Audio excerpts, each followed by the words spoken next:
पछिल्लो समय मान्छेहरू तनावबाट निकै ग्रस्त हुने गरेका छन्। तनावका कारण विभिन्न घटनाहरू घट्ने हामीले समाजमा देखिरहेका छौँ र तनावबाट मुक्त हुन र तनाव कसरी हुन्छ र तनावबाट हामी कसरी बाहिर निस्किन सक्छौँ भन्ने विषयमा आज हामीसँग कुराकानी गर्नलाई भगवान भाइजी आउनु भएको छ हाम्रो ब्लास्ट खबर स्टुडियोमा र उहाँलाई स्वागत गर्न चाहन्छौँ ब्लास्ट खबर स्टुडियोमा। स्वागत छ ब्लास्ट खबर। तपाईं के सिलसिलामा धरान आउनुभयो र कहिले धरान आउनुभयो? वैसे तो मैं ब्रह्मा कुमार भगवान भाई प्रजापिता ब्रह्मा कुमारी ईश्वरी विश्वविद्यालय माउंट आबू राजस्थान से आया हूँ। वैसे मैं पूरा भारत के कोने कोने में भी जाता हूँ और खास तो नेपाल में भी लगभग 70 जिले में जाकर के युवाओं को नैतिक शिक्षा, तनाव मुक्त राज्यों का अभ्यास प्रशिक्षणार्थ जाता रहता हूँ और इसी हिसाब से मैं यहाँ धरान में भी आया था और मैं अभी लगभग 15 दिन से इधर ही हूँ। भारत के भी लगभग जोगबनी आसपास में बॉर्डर के जो है वहाँ किया, वहाँ से आज इधर धरान में आए। यो भन्दा पहिला पनि तपाईं नेपाल आउनु भएको थियो, त्यो बेला चाहिँ युवाहरूलाई चाहिँ तपाईले सकारात्मक सोच र तनावग्रस्तको बारेमा के कस्तो जानकारीहरू गराउनु? बहुत अच्छा है। वैसे तो मैं 98 से नेपाल में आता हूँ। जब 98 में आता था मैं देखता था यहाँ बहुत अच्छा लगता था, लेकिन अब थोड़ा थोड़ा आजकल पाश्चात्य संस्कृति नेपाल में घुस रही और इसीलिए आज वैसे तो मैं जेल में शुरू से लेकर करता था, उसी समय जेल में 40-20 लोग रहते थे, अभी तो 250-400 रहते, रहने का जगह भी नहीं है। और ये सब का कारण क्या है? आज बच्चों के अंदर मूल्यों की कमी और इसीलिए पहले तो यहाँ संस्कृति अच्छी, लेकिन आजकल पाश्चात्य संस्कृति बड़ी तेजी से आ रहे हैं। इसीलिए आज का युवा, आज के बच्चे कल का समाज, अगर कल के समाज को अच्छा बनाने वर्तमान के युवाओं को ये मूल्य सिखाना बड़ा जरूरी है, क्योंकि शिक्षा का उद्देश्य है चरित्र का निर्माण करना, असत्य से सत्य की ओर लेके जाना, शिक्षा का मूल ध्येय बंधों से मुक्त करना। लेकिन आज के बच्चों को केवल IQ डेवलप की जाती है, होशियार किया जाता है, संस्कार नहीं सिखाए जाते हैं, यही बच्चे समाज में फेल हो जाते हैं। आज समाज में जो भी डॉक्टर बनते हैं, इंजीनियर बनते हैं, नेता बनते हैं, स्कूलों से बनते हैं, लेकिन स्कूलों में केवल आज भौतिक शिक्षा दी जा रही है, इसलिए मूल्यों की कमी होती जा रही है। इसलिए आजकल सुसाइड केसेस बढ़ती जा रहे हैं, तनाव टेंशन बढ़ता जा रहा है, नशा व्यसन बढ़ता जा रहा है, कारण मूल्यों की कमी। इसलिए भावी समाज को एक अच्छा बनाना है तो बच्चों को मूल्य सिखाना जरूरी है। आज हम भौतिक विकास बड़ा तेजी से कर रहे हैं, अब ये सड़कें अच्छी बना रहे हैं, आज लाइटिंग हर जगह पर जा रहे हैं, लेकिन चरित्र का कमी होती जा रही। इसलिए ये कार्यक्रम करने के हिसाब से मैं खास यहाँ आता रहता हूँ और उन बच्चों को एजुकेशन का अर्थ क्या है। आजकल कई बच्चे एजुकेशन किसको समझते हैं? पढ़ाई पढ़ना, लेसन पढ़ना, पास होना। एजुकेशन का अर्थ, आज के एजुकेशन का अर्थ है पढ़ना है, डिग्री लेना है, पास होना है, जॉब करना है, पैसा कमाना है, पेट भरना। चरित्र के ऊपर ध्यान नहीं है। वास्तव में शिक्षा का उद्देश्य है, एजुकेशन का एक शब्द E फॉर एम्पावर बनना, सशक्त बनना, D फॉर डिसिप्लिन सीखना, अनुशासन, U फॉर अंडरस्टैंडिंग, समझ, राइट क्या है, रॉन्ग क्या है, अच्छा क्या है, बुरा क्या है, C फॉर कैरेक्टर, चरित्र। कहते हैं धन गया थोड़ा कुछ गया, हेल्थ गई थोड़ा कुछ गया, चरित्र गया सब कुछ गया। लेकिन आज की युवा पीढ़ी क्या समझते हैं? चरित्र गया कोई हर्जा नहीं, हेल्थ गई ठीक कर देंगे, धन गया सब कुछ गया। आज के कई लोग मैं देखता हूँ ऑनलाइन में ऐसा कोई गलत काम कर रहे हैं और उसी से पैसा कमा रहे हैं और उसी पैसे से जूते पहनेंगे, होटल में खाना खाएंगे और समझते हैं पढ़े लिखे। इसलिए भूखा मारना पड़े, प्यासा मारना पड़े, लेकिन चरित्र को दाग लगने नहीं देना। एक समय था चरित्रवान लोग थे, गाय शेर एक घाट पर पानी पीती थी। आज चरित्र की कमी, आज प्रकृति में प्रॉब्लम आ रही, जैसे देखा आप सुना होगा सिक्किम की घटना और भी घटनाएं। कारण क्या है? मानव का दुर्व्यवहार, मानव की अनैतिकता। इसीलिए चरित्र संभालना। आगे का शब्द आता है ये फॉर एटीट्यूड, दृष्टिकोण। आज के युवाओं का दृष्टिकोण निगेटिव बनता जा रहा है। मैं तो पढ़ रहा हूँ, पता नहीं मुझे जॉब लगेगा, पता नहीं मैं पास हो जाऊंगा, पता नहीं करके पता ही कट जाता है। इसीलिए पॉजिटिव, T फॉर टॉलरेंस। पहले जमाने में बच्चे लेट आते थे, होमवर्क नहीं करते थे, टीचर सामने बुला करके उसके हाथ पर छड़ी मारते। क्यों? हाथ के अंदर एक्यूप्रेशर के पॉइंट होते हैं। जब टीचर छड़ी मारता है वो पॉइंट दब जाता, बुद्धि खुल जाते। इसलिए कहते भी थे छड़ी लगे छम छम विद्या आई घम घम। लेकिन आज किसी को छड़ी मारो तो कहता है सर बाहर फिर देख लूंगा।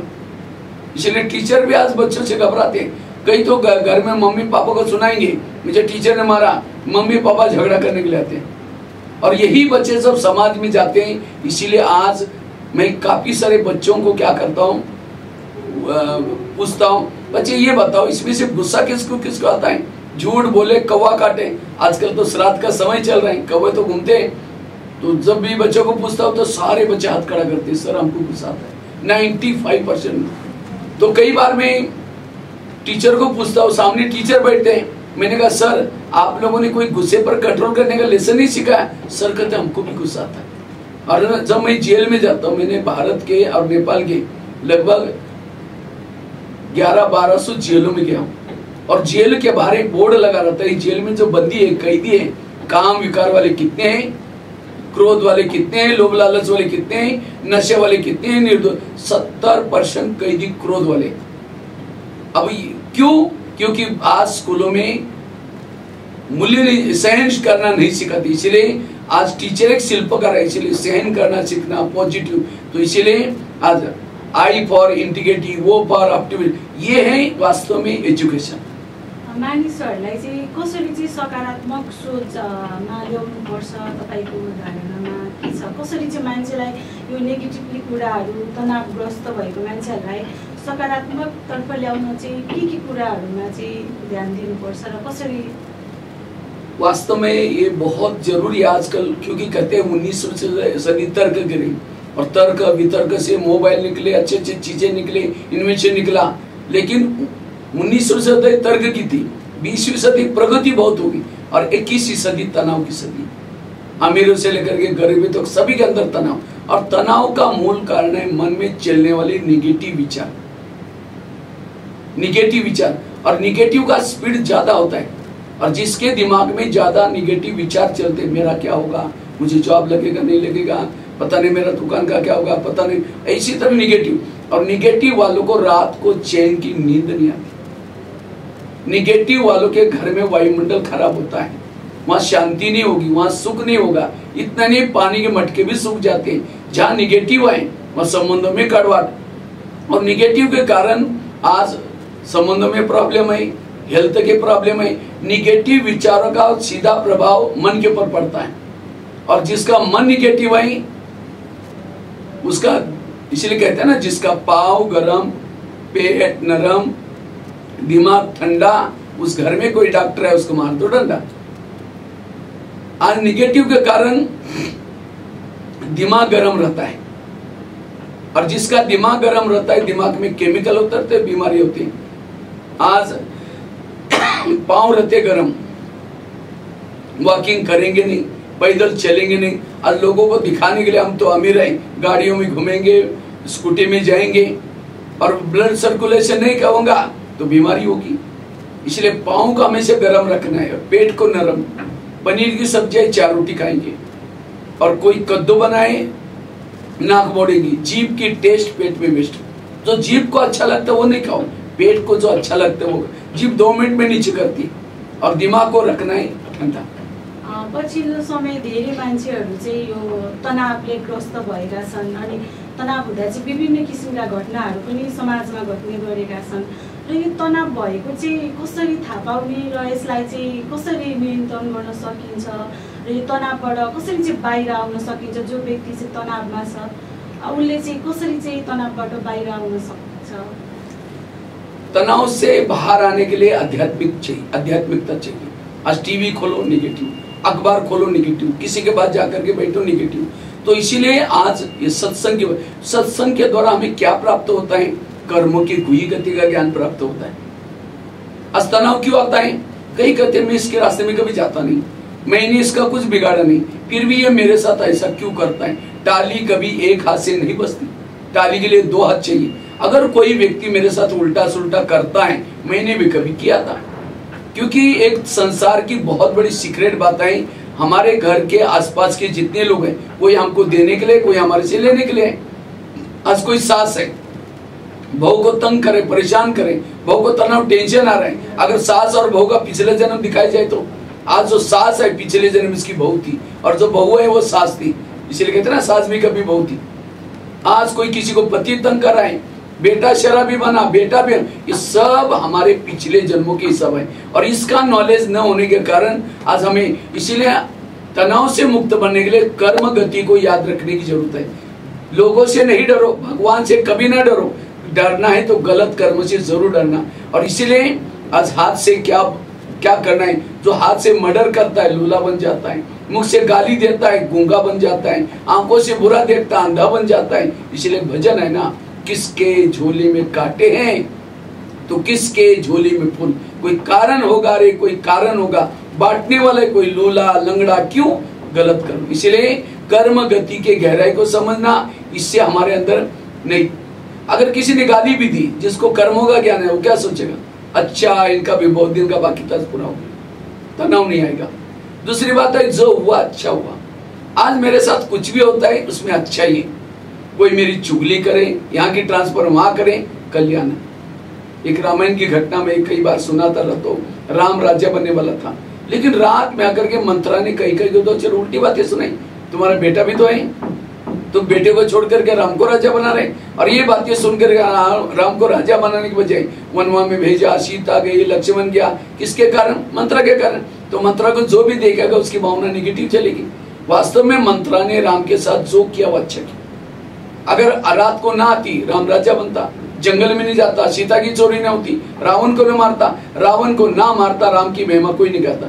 इसी तरह राम की महिमा किसके कारण? मंत्र के कारण। इसी तरह हर एक के घर में, जीवन में भगवान ने एक दो मंत्र रखी। इसलिए ऐसे व्यक्ति को हमें पॉजिटिव रूप में देखना है, जो हुआ अच्छा हो। तीसरी बात, हमें रोज क्या करना है? सवेरे उठना है, थोड़ा मेडिटेशन करना, वॉकिंग करना, कुछ रोज अच्छे साहित्य पढ़ना, सत्संग सुनना।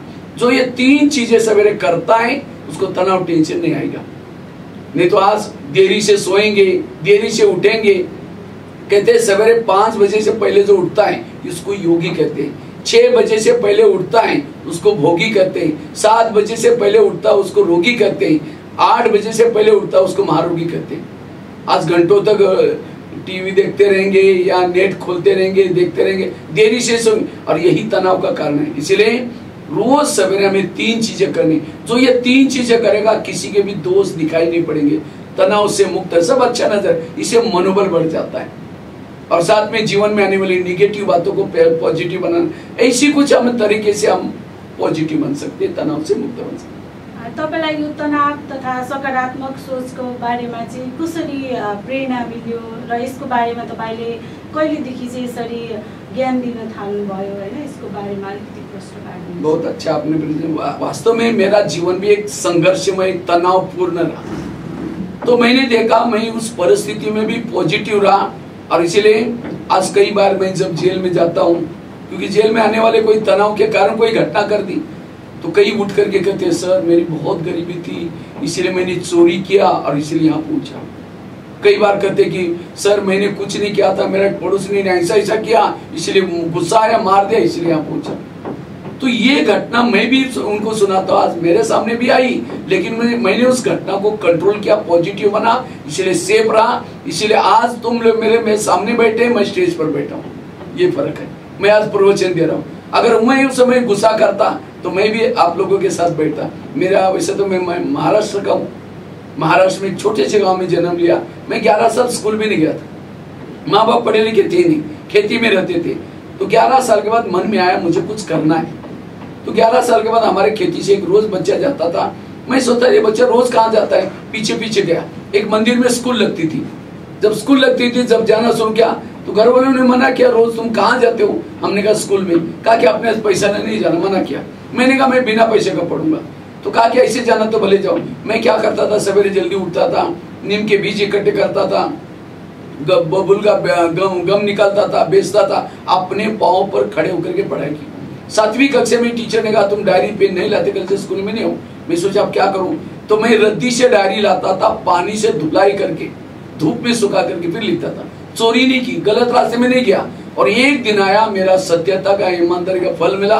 उसी रद्दी से मुझे ब्रह्मा कुमारी आश्रम का किताब मिला, जीवन की रेखा बदल गई। इतना ही नहीं, जब मैं पढ़ता था मेरे पास खाने के लिए कुछ नहीं था, चावल उबालता था, गरम चावल पर शक्कर डालकर खाता था, चीनी डाल के खाता था, लेकिन चोरी नहीं की, गलत रास्ते में नहीं गया।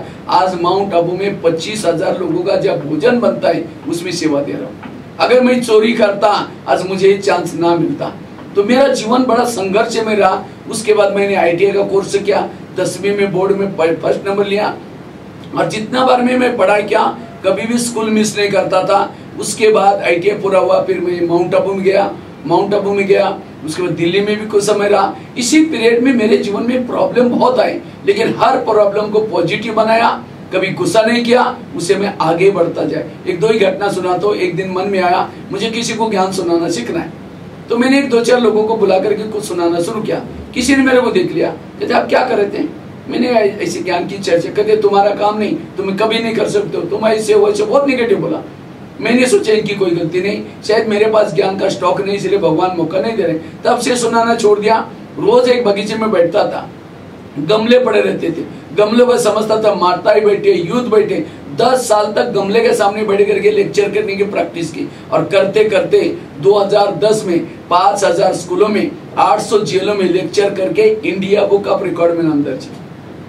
अगर वो लोग मुझे ऐसा ना बोलते, प्रैक्टिस ना करता, शायद मैं ये रिकॉर्ड ना बनाता। अभी तो 12,000 स्कूलों में 1100 जेल में किया मैं, उसके बाद भी कर ही रहा हूँ। इतना ही नहीं, एक दिन मन में आया कि मुझे कुछ आर्टिकल लिखने, क्योंकि लेक्चर करते 100 लोग सुनेंगे, एक आर्टिकल छपता है, कितनी पब्लिक पढ़ते हैं। मैंने रात भर जाकर के एक लेख लिखना शुरू किया, लिखते लिखते 2 बज गए, फिर 4 बज गए। उसी लेख को एक फोटो कॉपी करने के बाद एक व्यक्ति के पास लेके गया। मैंने कहा भाई इसको फोटो कॉपी करो, जो भी पैसा दूंगा। उसने ऊपर नीचे देखा, पता नहीं क्या हुआ, फाड़ के 25 टुकड़े करके कचरे में फेंक दिया। अब कितना गुस्सा ना चाहिए, लेना ना देना, फाड़ के। मैंने सोचा इसमें कल्याण है, दिमाग को शांत रखा। आज से फोटो कॉपी नहीं करूंगा, उसको बार बार लिखूंगा। एक लेख 5 बार लिखता था, करेक्शन होता गया, लिखता गया। 40 मैगजीन का लेखक। तो सहन करने से, तनाव से मुक्त रहने से मेरा फायदा हुआ।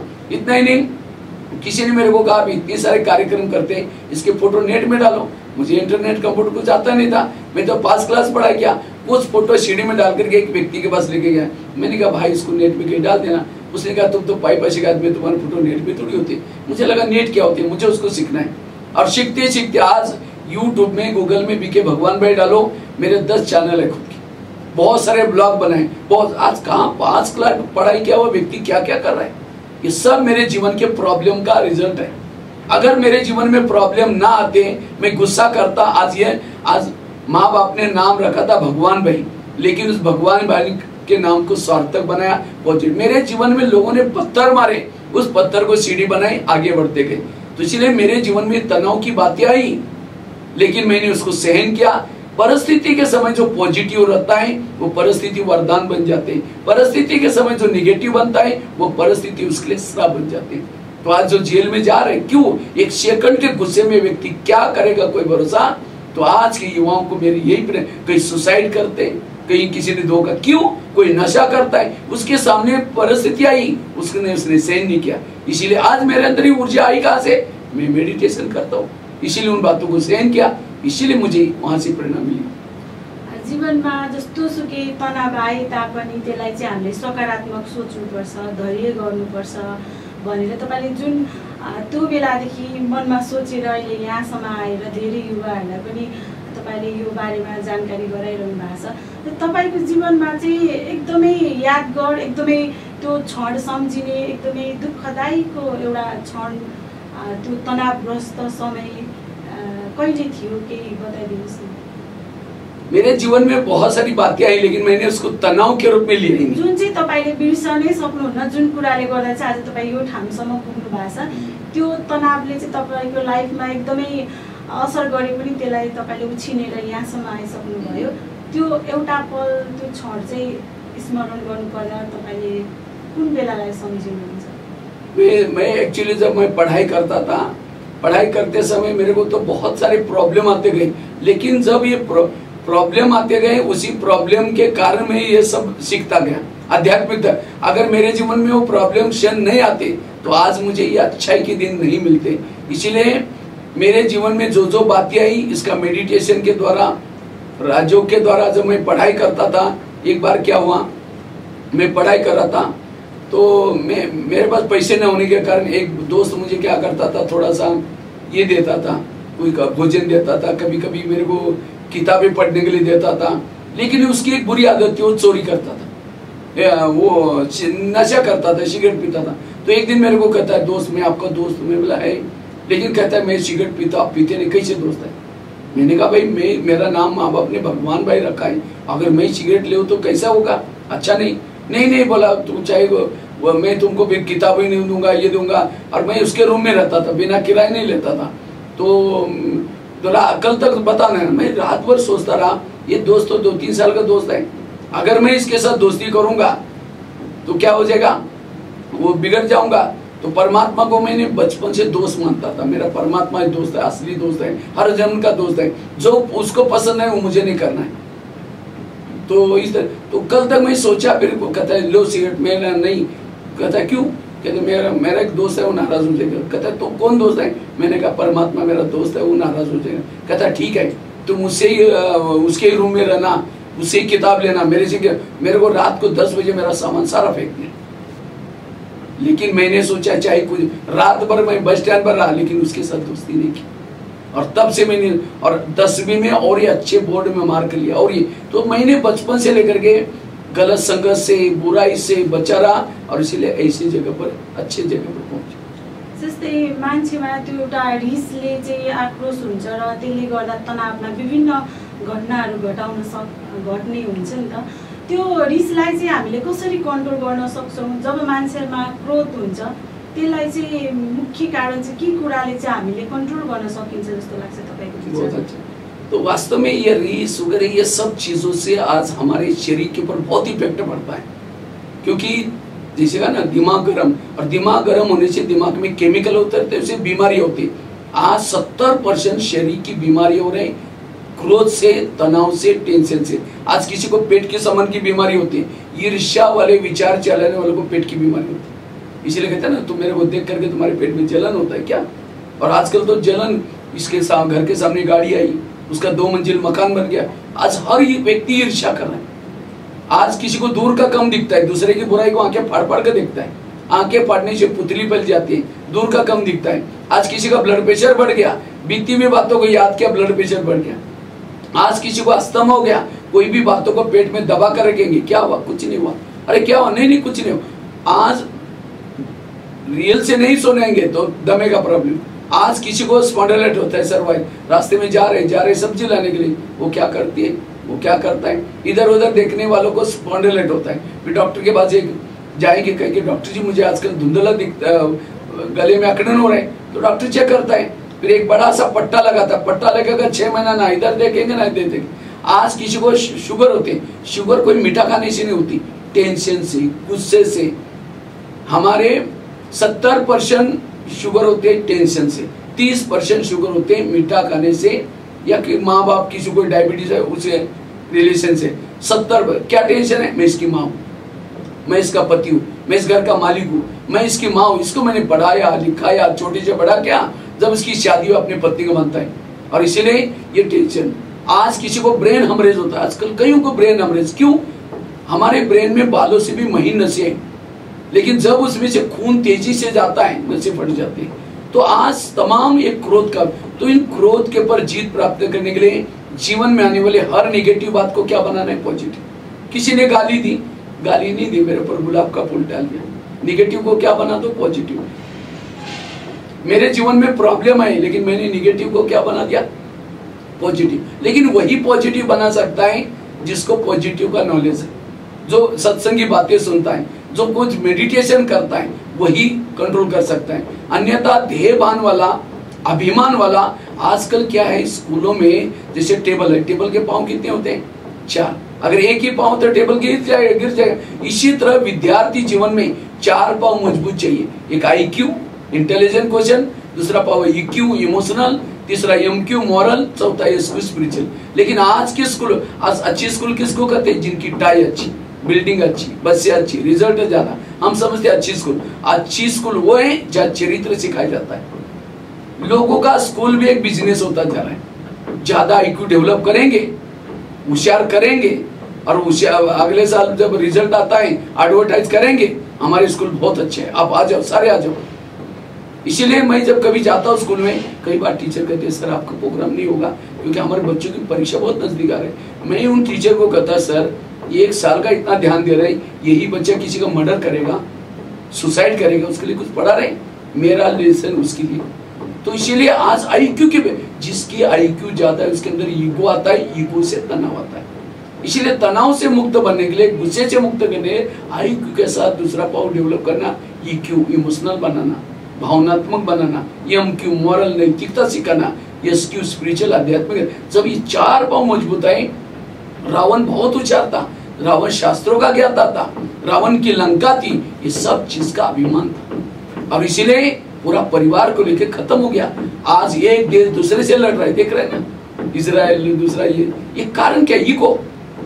मैं भी कोई कम नहीं, वो ईगो ये ईगो दोनों लड़के सब मापते। इसीलिए आज के लोगों के अंदर ईगो, पद का ईगो, पोजीशन का ईगो, धन का ईगो और विद्या विनम्रता कहते, विद्या विनम्रता आनी चाहिए। कब आएगी? जब ये 4 पांव मजबूत करेंगे। इसीलिए आईक्यू के साथ पहले जमाने में गुरुकुल में बच्चों को क्या देते थे? चरित्र की शिक्षा, ताकि वो बच्चे नम्रचित बन जाए। इसीलिए मैं देखता हूँ जेलों में, मैंने एक ये किया, सर्वेक्षण किया। आज जेलों में, एक मैं जेल में गया था, तुम जेल में क्यों आया? कहते सर मैं IIT का स्टूडेंट, पूरा महाराष्ट्र में पहला नंबर लिया। मैंने कहा तुम यहाँ कैसे बैठ गए? कहते सर मेरा एक दोस्त था, मैं IIT पूरा किया, नौकरी लग गई, 90,000 पेमेंट मिल रहा था, तो मेरा दोस्त मेरी मजाक करता था। एक दिन सहन नहीं हुआ, एक लोहे का टुकड़ा जोर से गुस्से से फेंक के मारा, इसीलिए वो खत्म हो गया, मर गया। इसलिए मुझे जेल में आजीवन रखा हुआ। सब कुछ सीखा, सहन करना, उसको होशियारी का अभिमान है। इसीलिए आज IQ के साथ EQ, MQ, SQ ये सब सिखाना जरूरी है और तब इन चीजों पर कंट्रोल हो सकता है। ब्रह्मकुमारी संस्था के हो र यो संस्थाले समाजमा के कस्तो किसिमको सेवाहरू प्रदान गर्ने गर्नुहुन्छ? बहुत अच्छा आपने क्वेश्चन पूछा। ये ब्रह्मा कुमारी संस्था क्या है? ये सब समझने से पूर्व हम स्वस्तिका को समझना जरूरी। स्वस्तिका देखा है सभी ने, 4 भाग होते, 4 भाग समान भाग होते। वास्तव में यह हमारा हर बॉडी के अंदर एक आत्मा है।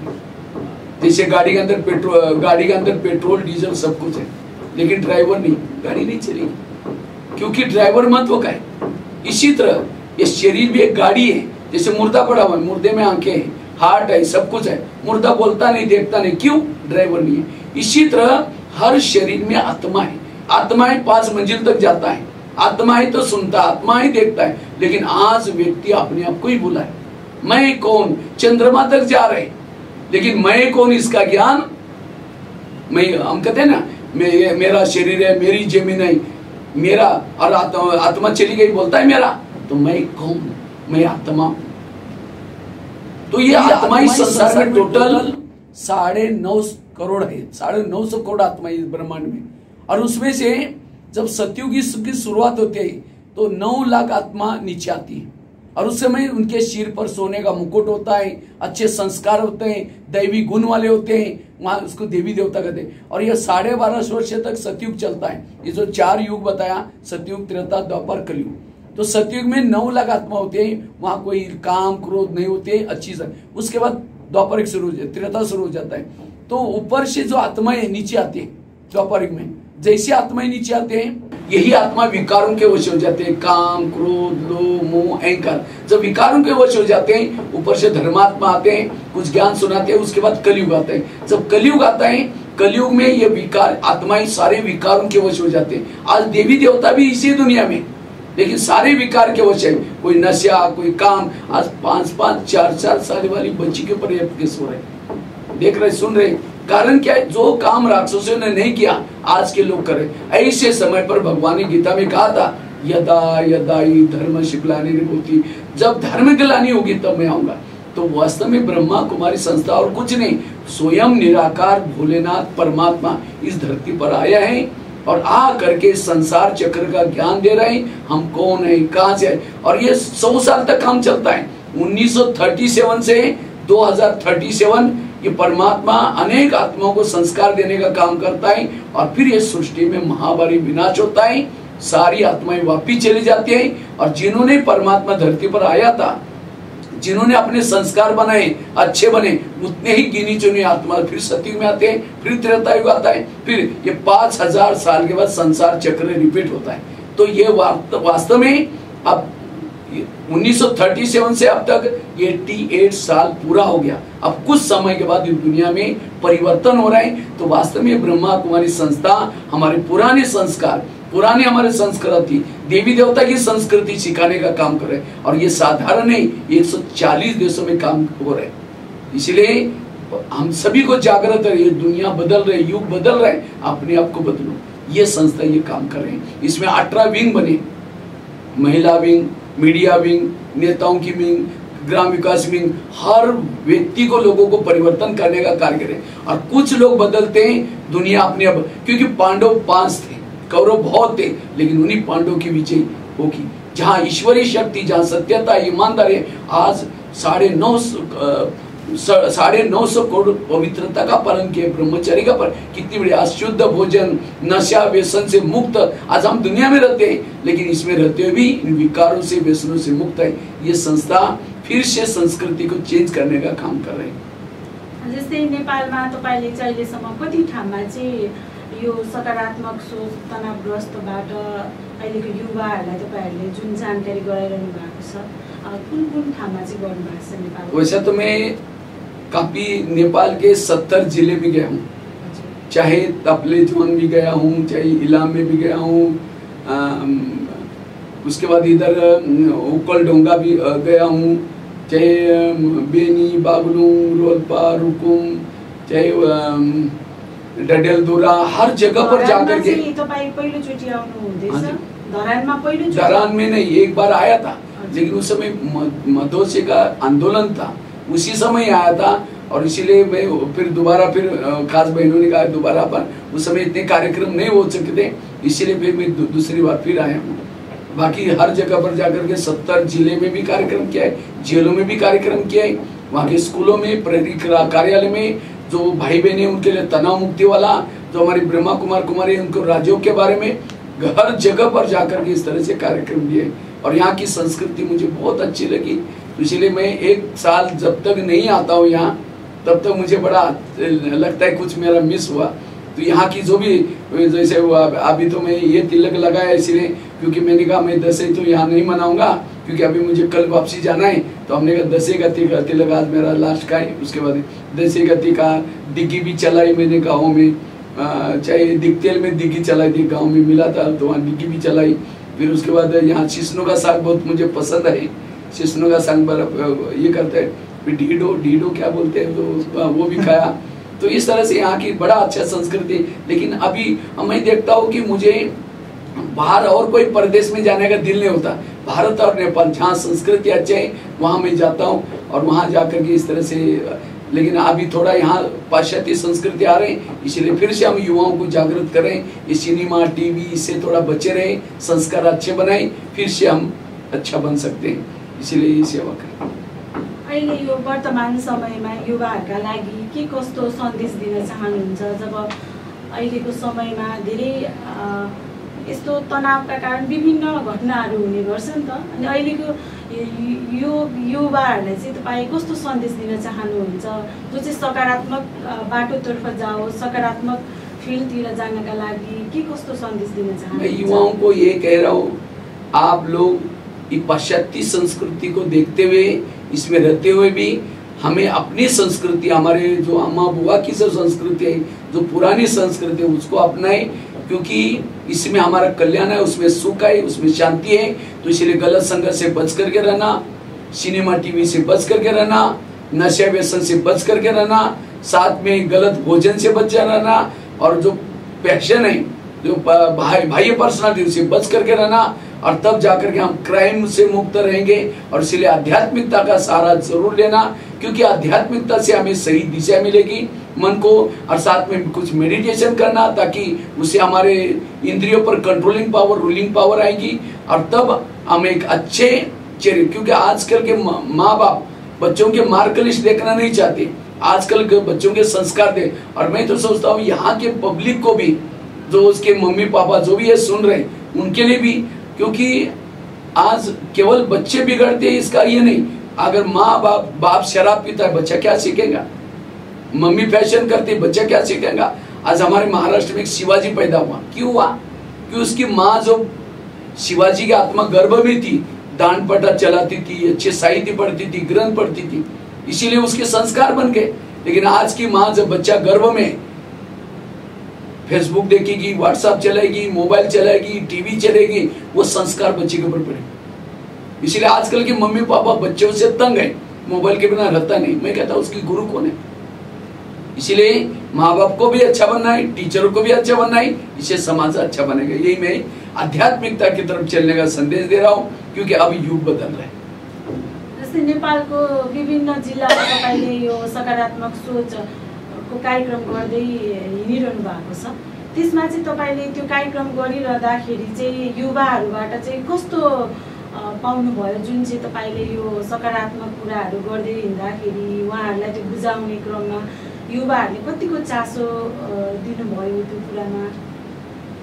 एक्चुअली जब मैं कार्यक्रम करता हूँ काफी लोग इंटरेस्ट लेते हैं। जब अभी कई स्कूलों में जब मैं जाता हूँ तो बच्चे तो पहले इतने शैतानी करते हैं, कोई आवाज भी सुनते हैं, लेकिन जब मेरा लेक्चर सुनते हैं इतना शांत होते हैं। तो टीचर मेरे को रिक्वेस्ट करते हैं, भाई जी आप कभी महीने में कभी आप बहनों को कहते हैं, आप बहन जी हमको ये पता नहीं थी, चला था कि यहाँ इतनी अच्छी संस्था है और आप हमारे स्कूल में क्यों नहीं आते, महीने में एक बार आओ और ये ऐसी बातें, क्योंकि हमारे अंदर वो धारणा में बातें, टीचर उसको कहते हैं जिसके आचरण में वो बातें। आज टीचर के आचरण में नहीं, वो खुद ही क्लास में बैठा है, बच्चे ये करो और मोबाइल देखता रहता है।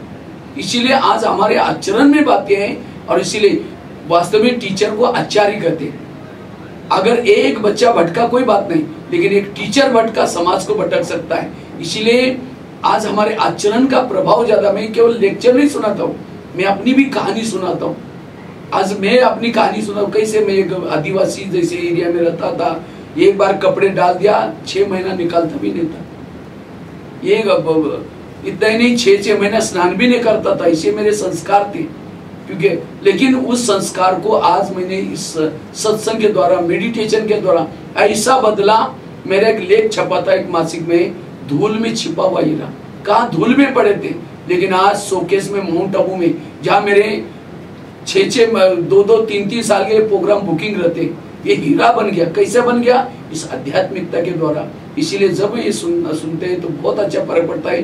कैदियों को जब हम सुनाता हूँ तो कई कैदियों ने पहले से, जब मैं सुनाता हूँ तो कैदी बिल्कुल टेंशन में बैठते रहते हैं, वो सुनते एकदम टेंशन में, उनको लगता है कब यहाँ से भागूं, कब मैं, मेरा क्या होगा। लेकिन जब मैं सुनाता हूँ, मैं कहता हूँ देखो भाई, भगवान हमारा पिता है, पिता कभी भी बच्चों का बुरा नहीं करता। हो सकता है ये 2080 साल जो आपका चल रहा है 2000, ये आपके लिए बाहर कोई खतरा होगा, इसलिए भगवान ने पशुपतिनाथ भोलेनाथ ने उठा करके यहाँ रखा, चारों तरफ से दीवार बांधी, सिक्योरिटी गार्ड रखे, ताकि तुम्हारे ऊपर जो संकट आएगा उसे टालने के लिए यहाँ रखा है, तुम सुरक्षा गार्ड में हो। जब ये बातें सुनते हो तो इतना खुशी हो जाता है, खूब तालियां बजाते उनके चेहरे में, क्योंकि हमेशा रहना ही जेल में, पॉजिटिव बनकर हो। इसी तरह और कई तो प्लानिंग बनाते, अब मैं जाऊंगा बाहर, जा करके जिसने मुझे अंदर किया मैं उसका मार दूंगा, उसका बदला लूंगा।